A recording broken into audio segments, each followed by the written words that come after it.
så skal jeg åbne 3 låger af min Red Bull julekalender, fordi jeg er jo bagud. Vi starter med den første låge, som jeg har glemt at åbne. Det er låge nummer 9. Lad os se, hvad der gemmer sig i låge nummer 9. Hvor er nummer 9?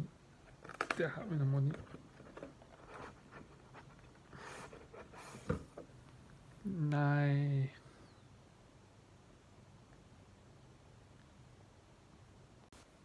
Det var sådan en her, der var i låge nummer 9.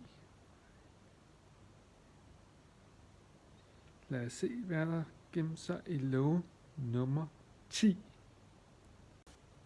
Lad os se, hvad der gemmer sig i låge nummer 10 her bagefter. Det her var låge nummer 9.